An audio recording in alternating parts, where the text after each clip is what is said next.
Efeitos da condenação penal. Antes de adentrarmos ao assunto, é necessário conhecermos o conceito da palavra condenação. Condenação é um ato exclusivo do Poder Judiciário que, representado por um de seus membros e obedecido o devido processo legal, aplica em sentença ou acordo uma pena ao agente culpável responsável por um fato típico.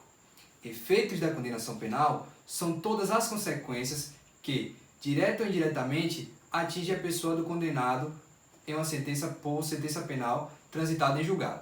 Esses efeitos não se limitam ao campo penal, podendo ser aplicados em outras áreas do direito, como os trabalhistas, político eleitoral, civil, entre outros. Para se falar em seus efeitos, reclama-se a existência de uma sentença penal condenatória com trânsito em julgado.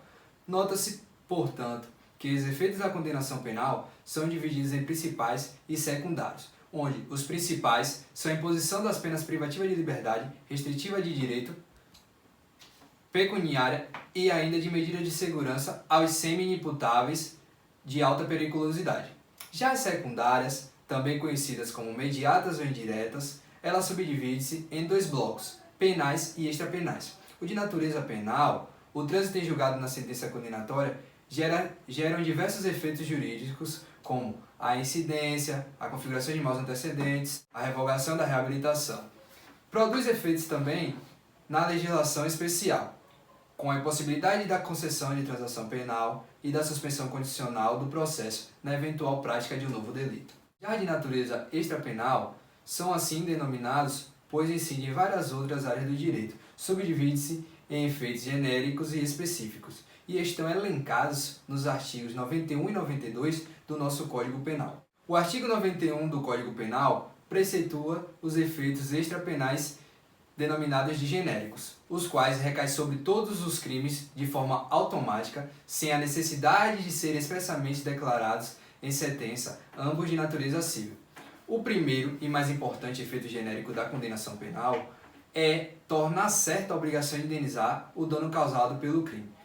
Com a Lei 11.718 de 2008, que alterou o Código de Processo Penal, pode o juiz criminal, na condenação, fixar o quanto certo e determinado para servir a indenização do ofendido. Já no momento do confisco, no presente artigo, no seu inciso 2º, relaciona o bem que deve ser perdido com o efeito da condenação. A finalidade do confisco é óbvia, é não permitir o enriquecimento dos criminosos e assim, e por fim, ter a finalidade de combater organizações criminosas.